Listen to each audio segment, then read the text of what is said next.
সম্মানিত প্রিয় ভিউয়ার্স, আবারও আসলাম। যাবৎ আসলে আমি আসি না। আ অনেকদিন যাবৎ কোনো ভিডিও হয় না। আ টুকটাক কাজের ঝামেলার কারণে। তো আজকেও খুব বিজি ছিলাম। তো আসতে হইছে। কিছু কথা না বললে নয়। আমরা দেখতেছি ভারত যে আমাদের সঙ্গে যে মশকরা করতেছে তাতে অ্যা কিছু বাংলাদেশে কিছু মালাওয়ান যাদেরকে বলে সারাল মালওয়ান তারা খুব একটা বেশি পালাপালি করতেছে। যে ভারত নাকি অনেক বড় কান্ট্রি তাদের সাথে যুদ্ধ করে কেউ পারবে না। কিন্তু তারা হয়তো আ ওই দিকটা জানা নেই বাংলাদেশের যে মানুষগুলো আছে একজন মুসলমান সৈনিক, শুধু মুসলমান তথা মুসলমান নয়, সকল আ ধর্মপ্রাণ যত মানুষ আছে সবাই কিন্তু আসলেই শক্তিশালী। তো এখানে কিন্তু সব হিন্দুরা সংক্ষিপ্ত নয়। কিছু হিন্দু আছে উগ্রবাদী এবং আ যাদেরকে ছাড়াল বলা হয়। পাকিস্তান যখন যুদ্ধ করছিল বাংলাদেশের সঙ্গে, তখন কিন্তু তাদেরকে ছাড়াল বলে সম্বোধনা করছিল। তারা হচ্ছে আপনার মুনাফিক, এই দিকেও আছে, ওই দিকে আছে।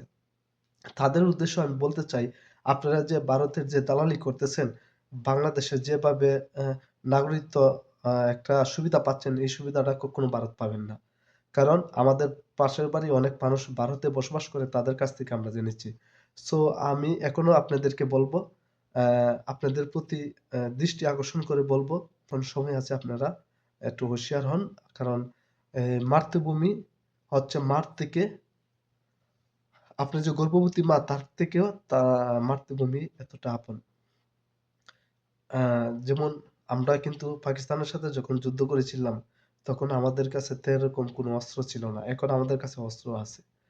আর আরেকটা কথা বলি, যদিও এক শ্রেণীর মানুষ বলতেছে বাংলাদেশের সাথে পাকিস্তানের সাথে ইন্ডিয়া যুদ্ধ করবে। আমি এদিকে একমত নই। কারণ ইন্ডিয়া কখনো বাংলাদেশের সাথে যুদ্ধ করতে আসবে না। তার কারণ আ বাংলাদেশের সাথে যুদ্ধ করতে আসছে সেভেন সিস্টার থেকে ধরে অ্যা তারপর সেভেন সিস্টারের যে রাজ্যটা এক এ এটা হলো একটা। দ্বিতীয়টা হচ্ছে অ্যা আমাদের বাংলাদেশে একটা স্বাধীন দেশ। এই দেশে যদি ভারতে কোনো হস্তক্ষেপ কিংবা যুদ্ধ করে, তাহলে আমাদের সঙ্গে যত মুসলমান কান্ট্রি আছে, ইরান, ইরাক, রাশিয়া কিন্তু 50-50, বাংলাদেশের সাথে 50, ইন্ডিয়ার সাথে 50। তবে রমজান কাদের নামে একজন সেনাপ্রধান আছে, যার জন্য রাশিয়ার একটা প্রদেশ সে নিয়ন্ত্রণ করে মুসলমান। সে হয়তো বাংলাদেশের পক্ষ নেবে।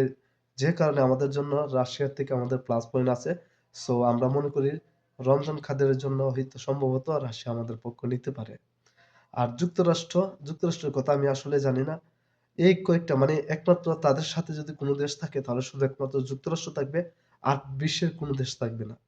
এছাড়া যত দেশ আছে সব দেশ বাংলাদেশের সাথে থাকবে বলে আমি ইনশাআল্লাহ বিশ্বাস এবং থাকবেও। কিন্তু বাংলাদেশের সাথে যদি যুদ্ধ করতে আসে তাদের যে কি পরিমাণ ক্ষতি হবে এবং তাদের যে কি একটা লজ্জাজনক হার হবে, শুধু হার মানলে হবে না। অ্যা ভারতের যত ভারতের আ ভারত বলতে কোনো নাম নিশানা থাকবে না ইনশাআল্লাহ। সেটাকে পার্ট টু পার্ট করে বাদ করে দেওয়া হবে। সারা বাং সারা বিশ্বকে সবাইকে বাদ করে দেওয়া হবে। আমরা পাকিস্তান এবং চীনের কাছে আমরা কিন্তু ভারতটাকে আলাদা করে বিভিন্ন দেশে ছড়িয়ে দিয়ে এবং অ্যা অ্যা ভারতের যে মণিপুরি আছে আমরা তাদেরকে একটা স্বাধীন রাষ্ট্র করে দেব।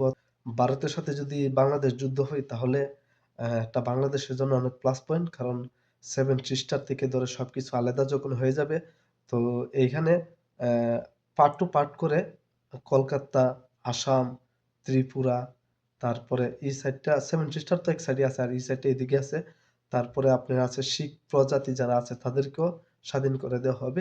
সো এইখানে মানে ভারত নামে কোনো মানচিত্রের মধ্যে কোনো কিছু থাকবে না ইনশাআল্লাহ। এটা আমরা অতি শীঘ্রই ইনশাআল্লাহ আমরা করব। ভারত আসলে বুঝতে পারে বাংলাদেশের সম্পর্কে উনার কোনো ধারণা আইডিয়া নাই। আর তুরস্ক আমাদেরকে ইনশাআল্লাহ 100% সিউর তুরস্ক আমাদের সাথে থাকবে। শুধু তুরস্ক নয়, একমাত্র যুক্তরাষ্ট্র যদি থাকে তারপরে যুক্তরাষ্ট্র 50%। কারণ ডক্টর ইউনূস থাকাতে আমাদের জন্য খুবই প্লাস পয়েন্ট। ডক্টর ইউনূস থাকতে যদি বাংলাদেশ ভারতের সাথে যুদ্ধ হয় তাহলে আমাদের বাংলাদেশের জন্য বিশাল বড় প্লাস পয়েন্ট। কারণ ফ্রান্স থেকে ধরে কানাডা থেকে ধরে মিডল ইস্টের থেকে ধরে সব দেশ বাংলাদেশের সাথে থাকবে। কারণ আমি মনে করি আর সব দেশ যদি আমাদের বাংলাদেশের সাথে থাকে, আমরা ইন্ডিয়াকে ইনশাল্লাহ খুব শীঘ্রই, খুব তাড়াতাড়ি তাদেরকে চুরমার করে ধ্বংস করে দেব। বাংলাদেশের ১ ইঞ্চি মাটিও ছাড়া যাবে না। আমরা তো আমাদের দেশের ১ ইঞ্চি মাটিও ছাড়বো না।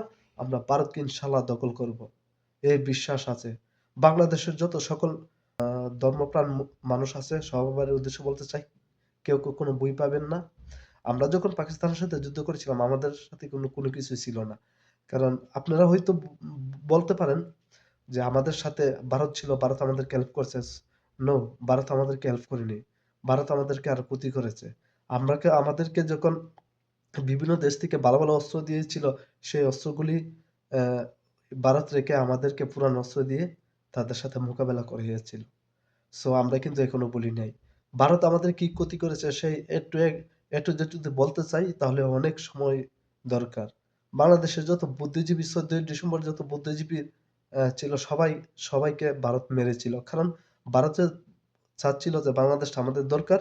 বাংলাদেশটাকে আস্তে, আস্তে নিয়ে নিব। যে কারণে বুদ্ধিজীবী সবাইকে মেরে ফেলেছিল। মাওলানা ভাসানী কি বলেছিলেন? আজও কিন্তু নজরবিহীন সকল প্রমাণ আছে। ভারতকে যে ঘৃণা করবে সেই বাংলাদেশের বীর শ্রেষ্ঠ সন্তান। এ হলো তার প্রমাণ। ভারত কখনো বাংলাদেশের ভালো চায় না। আর একথা না বলে নয়, আমরা কিন্তু যাই কিছু করি না করি দেশের জন্য প্রাণ দেব ইনশাল্লাহ। দেশের ১ ইঞ্চি দেশের জন্য প্রাণ দিতে আমরা সবাই প্রস্তুত। যোদ্ধা হিসাবে আমরা তৈরি হতে চাই। এবং এখন বর্তমান পরিস্থিতিতে যদি যুদ্ধ হবে, আর যদি না হয় প্রধান উপদেষ্টা থেকে ধরে বাংলাদেশের যেকোনো প্রেসিডেন্ট, বিএনপি অথবা জামায়াত কিংবা অন্য কোনো নতুন সংগঠন দেশ গঠন করে এবং দেশের সরকার হয়ে আমি তাদেরকে উদ্দেশ্যে বলতে চাই, যখন একটা ছেলে এসএসসি পরীক্ষার পরেই তাদেরকে বাধ্যতামূলক বাংলাদেশের সেনাবাহিনী ট্রেনিং তাদেরকে বাধ্যতামূলক করে দিতে হবে। কারণ আমরাও কিন্তু অনেক হুমকির মুখে আছি। কারণ ভারত আমাদেরকে একসময় না একসময় আমাদের সাথে যুদ্ধ বাঁধাবেই বাঁধাবে। কারণ ভারত হচ্ছে তারা উগ্রবাদী। তাদের সাথে আমাদের যুদ্ধ করার জন্য সর্বদা প্রস্তুত থাকতে হবে। এই কারণে আমি মনে করি বাংলাদেশের যত আ এসএসসি পাস ছেলে-মেয়ে যারা আছে সবাইকে বাধ্যতামূলক ট্রেনিং দিতে হবে। সেনাবাহিনীর সবাইকে সৈনিক হিসাবে গড়ে তুলতে হবে। না হয়ে আমাদের জন্য বিরাট সমস্যা। আর বাংলাদেশে যেই আসুক টাকা পাচার নয়, আপনারা টাকা পাচারের দিকে মনোযোগ বাদ দিয়ে আপনারা দেশের অস্ত্র কেনার দিকে মনোযোগী হবেন। আমি মনে করি আমাদের দেশের জন্য খুবই উপকৃত হব। আর যারা আ বাংলাদেশের যারা ট্যুর করতে চান, আমি দয়া করে বলব কেউ ভারতে ট্যুরে যাবেন না। বিশ্বের যত মুসলমান কান্ট্রি আছে সকল দেশে যাবেন, ঘুরবেন। আর বিশেষ করে বাংলাদেশের অত্যন্ত ডিজিটাল যুগের ডিজিটাল যত অস্ত্রপাতি আছে ড্রোন থেকে ধরে ক্ষেপণাস্ত্র থেকে ধরে সবকিছু কেনার জন্য সকলের কাছে আমি আহ্বান জানাচ্ছি। সকল প্রাণপ্রিয় বাংলাদেশের সকল নাগরিকের উদ্দেশ্যে বলতে চাই, কেউ মনোবল হারাবেন না। ইনশাল্লাহ মহান আল্লাহ তাআলা যতদিন আছে আমাদেরকে হারানোর মতো কেউ নাই। ভালো থাকেন, সুস্থ থাকেন, দেখতে থাকেন মুক্তার টিভির ভিডিও। যদি ভালো লাগে সাবস্ক্রাইব করে পাশে থাকেন। নিত্য নতুন ভিডিও পেতে হলে সাথেই থাকুন। ওকে, আসসালামু আলাইকুম।